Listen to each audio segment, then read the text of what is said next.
We've got the Hyundai Sonata N-Line, and it is the most powerful Sonata Hyundai has ever made. This car comes fully equipped for just one price, but it has a few omissions. Let's get in and find out what they are. So Andrea, you said it's the most powerful Sonata ever made. It is. What are we dealing with? What's under the hood? We've got a 2.5-liter four-cylinder turbocharged engine with an 8-speed wet dual-clutch transmission.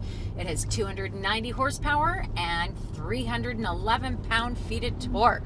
This is a new Hyundai family engine. It's being used on the Genesis side and the G80 and the GV80, and it's going to be in other vehicles as well. Kia is using it in the K5 GT, the direct basically stablemate of this. Yeah. And that wet dual clutch, Yeah. we're not going to get into it right now because we're featuring it in our Hot topic. So stay tuned for that. Yeah. And that's just a few of the features we have coming up. We have fuel economy, price pause. Questions, coffee, and cars. For your consideration, this video is packed with information. Put your seatbelt on and don't tune out. All right, right now it's time for our key standard features. The Sonata N-Line comes fully loaded, but here are some of the key standard features. LED headlights and taillights, panoramic sunroof, a 10.25-inch touchscreen, a 12.3-inch full LCD instrument cluster, head-up display, wireless charging pad, Apple Carplay and Android Auto, heated front and rear seats, a heated steering wheel, blind spot monitoring, and rear cross traffic alert. So Andrea, what do we have to put it in? We've got to put it in S for subscribe, and if you can hit the notification bell, it really helps support the channel. You'll be notified when the videos drop, and then you can watch them all. And if you do hit the subscribe button, we guarantee every morning elves will come out and clean your windshield. You'll have a perfect view in front of you, guaranteed. Wow. And also to follow Andrea for questions, coffee, cars, for the hot topic, go to Instagram. It's Motormouth_Andrea. Mine is Motormouth_Auto, and the links are below if you forget them. This video is brought to you by Car Cost Canada. Get the dealer's cost, list of rebates, plus discounted interest rates. Use the promo code Motormouth to become an expert member and get extra searches. The link is in the description below. Now, Andrea, you're dialed in with your Instagram people. What are they saying about the way this looks? Well, basically what it comes down to is that most of them think it's overstyled and that it looks like a catfish. Now, there are others who say, I absolutely love it. And it's going to get a lot of looks on the road. Even if it's not so great, the look, some will really like it. The issue you have is this has a direct comparison. The exact same platform, same engine, transmission, everything is sold over at Kia. I know. It's called the K5 GT, and I think that looks better than this. You know what? It's a little bit sportier looking. It has a simpler design it's more to cohesive. it. It just looks better. The front of this vehicle, the hood really dips quite low. So I think that's where they're thinking it looks like a catfish. No, it's a the bit. big, like the big mouth. The big mouth, You know the what? grill. You were driving by and I was shooting, and every time you drove by, I'm like, you know, a car has a face, right? Yeah. It's very animalistic or human face, and it looks sad. The eyes look sad. And the Kia K5 GT, they look better. They look happy? Not happy, but it just doesn't look sad. So that's the thing about the exterior. Some like it and some don't. What do you think? Type away. We'd love to hear from you. Now, the inside's a different story. Yeah, and the inside is beautiful. We have gray faux suede with red stitching throughout. Oh, there's Look red at red stitching. Zach doesn't see it because he's colorblind. Look at these screens, the technology in here. We've got a 10.25-inch touchscreen. There's a 12.3-inch digital instrument cluster. And it's impressive. It is a showstopper in here. Now, we did review the regular Sonata. It was about a year ago, Andrea. Yeah. And you can click the link here to watch that. And we mentioned the shifter looked a little bit Fisher-Pricey, like kindergarten blocks. Well, I said, boy, they're kind of big buttons. Or they think that I have a problem with my eyesight or something. So I get that. I'm a little disappointed that they decided to go with this, especially when the K5 GT has a proper console shifter. I was kind of like, oh, would I pick this Hyundai or would I pick the Kia? And I think what it comes down to is maybe the exterior look of the Kia I might like better, and then the shifter. What do you think, Zach? Yeah. I like it better.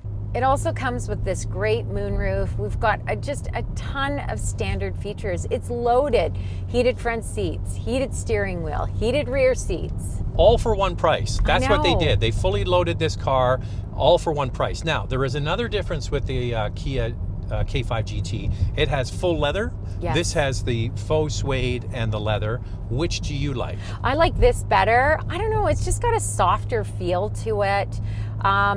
The seats are firm, but quite comfortable, wouldn't you say? Like a lot of cushion to them. Yeah, no, I really like the interior of this car a lot. I think they did a very good job. Minus the shifter, it's got loads of technology. It's got the huge screen, all the infotainment you would ever want, Apple, Android, all of the latest stuff. Yeah. It's got lots of plugs, got wireless charging. As we mentioned, you buy the car, all you pick is the color. That's it. That's all you have to worry about. The second row seats are comfortable, they're spacious. Well, this is the interesting thing. You drive a mid-size sedan like this, and then you drive a SUV that costs about the same price. Yeah. This has way more space in the back seat. Way more space. And if you want comfort and you like to do road trips, you cannot beat a car. Yes, for sure. Now we talked a little bit about the K5 GT, so why don't we talk about some of the other competition? For your consideration, 4 categories and 4 vehicles for you to consider.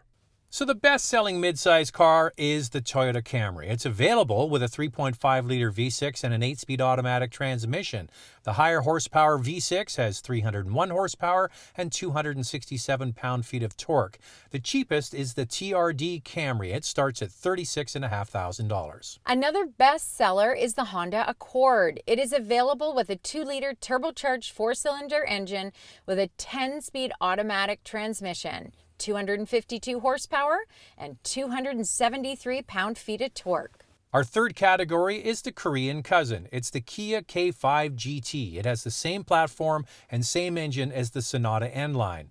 With a 2.5-liter turbo, 4-cylinder engine with an 8-speed wet dual-clutch transmission, 290 horsepower and 311 pound-feet of torque. And the premium alternative goes to the Genesis G80. We're choosing this one over the G70 because it has the same engine. But it does come with all-wheel drive. It has 300 horsepower and 311 pound-feet of torque, 10 more horsepower than the Sonata N-Line as it runs on premium fuel. There are 4 vehicles for you to consider. The big story about this Sonata N-Line is the price. So let's do a price pause. As we mentioned, this car is only available with one trim. The price is just under $38,000. In the US, it's just over $33,000. But Andrea, I want to point something out. The K5 GT came out first, and they priced the car $2,000 more than Hyundai. So Hyundai's being pretty cheeky with that. Essentially the same platform, engine, all that, but they made this $2,000 less. Yeah, interesting that they did that. Maybe because the K5 has the console shifter, so they have to charge less. So the way it looks and the shifter, would you buy this to save $2,000? I don't think so. I'm sorry, Hyundai, but I just don't think so. I think I would have to go to Kia on this one. All right, a big deal is the fact that this is only sold with front-wheel drive. We're going to get into that in just a little bit of time. We promise you a lot more features, but right now it's time for coffee. Time now for questions, coffee, and cars. Your questions from Instagram. Okay, any word on if this will be offered in all-wheel drive? No, we haven't heard anything about it, but what's your theory on it, Zach? The market has said that cars should come with all-wheel drive, especially higher-end versions and powerful versions. Almost all luxury cars are all-wheel drive. Yes. Now, this isn't a luxury car, but they do have premium offerings at Hyundai and at Kia. For example, this car, if it came with all-wheel drive, would be priced around $40,000. Yeah. How much does the Genesis G70 start at? I think 42. 43, roughly, 43. right? So it's just a few $1,000s more. So I think with that car having less power than this, that might be a tough sell. Yeah. So it might be done to protect the G70 on the Genesis side and the Stinger on the Kia side. And I've got to tell you, the minute you accelerate in this car, you know it's front wheel drive because the tires spin a bit, but it's still super fun. Fabulous and feature packed. But your nylons? I know, I'm mesmerized by the nylons right? today, Drea. Like a little bit of hearts on it. Oh, I what heart about them. that? Because I'm so loving. I heart them. I heart got them. it right? I got it. He hearts them.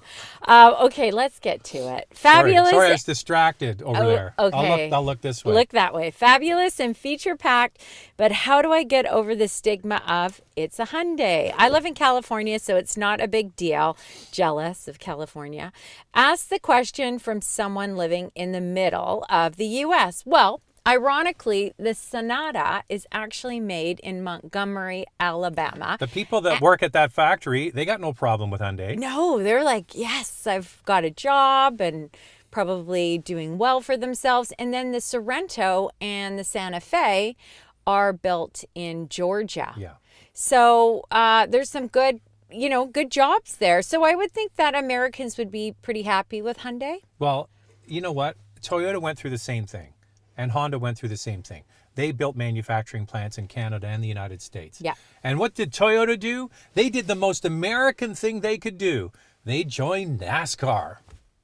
Smart. But the people, you have to look at history, right? The people who bought those early versions of Hondas and Toyotas, they were rusty. You could sit in your front driveway and watch the very first Honda Civic rust in front of your eyes. Yeah. People took a chance as they went along, and they were handsomely rewarded. I think we're going through that same cycle with these guys. Yeah, for sure. In your opinion, would you recommend getting this over any of the luxury vehicles, such as an Acura TLX, Lexus IS, Infiniti Q50? I actually find this a lot more fun to drive than the other three. I think it's because it's a bit of a handful at times. Yep. You like that? I like it. I like a bit of a handful at times. Wow. Okay, let's just move on. Personally, I love the look of this thing.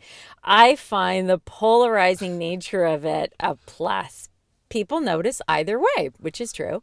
With so much power to the front wheels, how noticeable is torque steer in more spirited driving situations? Yes, it's very noticeable. I had it in sport class. Just listen to this. I'm going to play you a clip. This is Leadfoot driving by.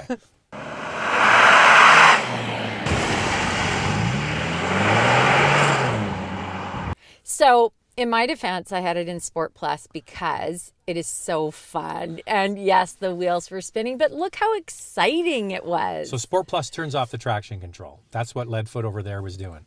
Mario I like Andretti. to have fun. And I'm on the phone going, okay, Mario Andretti, take it easy. Yeah, he's like, slow it down. Why do you have to drive so fast? Is that it? That's it. All right, if you want to get a question in and see us bicker, you can follow Andrea. It's Motormouth_Andrea. The link is below as well if you missed that. And because you hear the music, it means it's time for nightlife.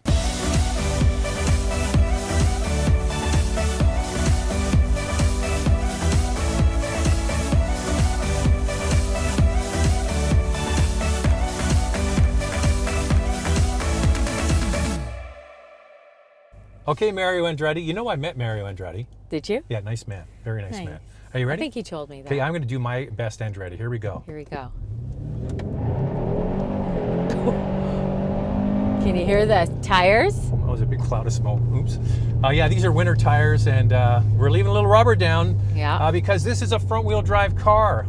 This is a major issue, I think, for a lot of people. I think if you live in a warm climate like California or Arizona, it's not really a big deal. You're probably not going to get all-wheel drive. But we live in Canada, and in Vancouver, it rains a lot. In other parts of the country, there's snow. So I think all-wheel drive is the way to go, and you cannot get it with this. You know what? It doesn't really rain that much in Vancouver. We just tell everybody that so they won't move here. That's really what we do. You know what? I would be really pissed, Andrea, if I spent almost $40,000 on this car and then a year later or 18 months later they go, oh, by the way, this car's now available in all-wheel drive. Yeah. I would be ticked, right? And you wonder as well with front-wheel drive with depreciation. Let's say they did come out with one. You say, oh, I'm going to just sell mine. I don't know who's going to buy it, at least not here. In every review, we take one question from Questions, Coffee, and Cars and expand on it. That's our hot topic. What is it this week, Andrea? Without getting too technical, what is this wet dual clutch everyone is mentioning in regard to new Hyundai vehicles? How is it different from a garden variety dual clutch? So, boy, did I ever get a lot of questions about this wet dual clutch transmission. And so if a friend came up to me and said, Andrea, what is this? I would just say in simple terms, and Zach's gonna get into a little bit more of the technical part. I would basically say it uses oil in its operation, allowing for better lubrication and cooling for higher torque outputs. It can also create quite a smooth ride as well as you shift between gears. Okay, so that's true. And so what they've done is typically a dual clutch transmission is dry, right? Mm-hmm. So they've added oil. Now that is good, but you have to cool the oil. So instead of using a parasitic loss, meaning using the momentum of the transmission as a pump, they actually mounted an electric oil pump on the outside of the casing to help cool the oil. So that allows the transmission for bigger vehicles. That's why they developed this transmission, was really for SUVs. Right. So for the GV80 and even the Sorento we drove recently. Sorento, yeah. So it can take high torque, not get too hot, and using it in a high horsepower application like this makes perfect sense. So this is the way they're going at Hyundai. And I love when you say wet dual clutch, Ann. Say it for me. Wet dual clutch transmission. It is kind of a cool name, isn't it? With those tights, it's a big day for me. Oh, boy, Zach. Okay. Zach is in his glory. The way it's been explained to me, Andrea. Yeah. So there's the Sonata. Yes. Then there's N-Line. And then there's the full N, like at Veloster, they have a Veloster N. Yes. Which leads me to believe, because this is an N-Line, that there's even more room for them to add a higher performance version of this car, a full N, with more power, maybe with the 3.5 liter V6 twin turbo and all-wheel drive. Now you're talking. Now you're talking, and you think I'm Mario Andretti in this thing. Let's take a look at the fuel economy. The Sonata N-Line gets 10.1 liters per 100 kilometers in the city, 7.2 liters per 100 kilometers on the highway, and 8.8 liters per 100 kilometers combined. US miles per gallon below that. I love this idea of giving you a powerful, fully equipped, nice looking car for a great price. I mean, come on, this is awesome. $38,000 for all of this. I think that is quite incredible. The value is there on Hyundai products. And it's They're a good putting car. out some good ones. It's a good car. I really like it. Yeah. The only issue is all-wheel drive. Yeah. But it is really fun, sporty, and quite exciting to drive. I like the fact that Hyundai let Kia go out of the gate first with the K5 GT, and they say, oh yeah, we'll see you and we'll drop the price by $2,000. Pretty clever. This video is brought to you by Car Cost Canada. Get the dealer's cost, list of rebates, plus discounted interest rates. Use the promo code Motormouth to become an expert member and get extra searches. The link is in the description below.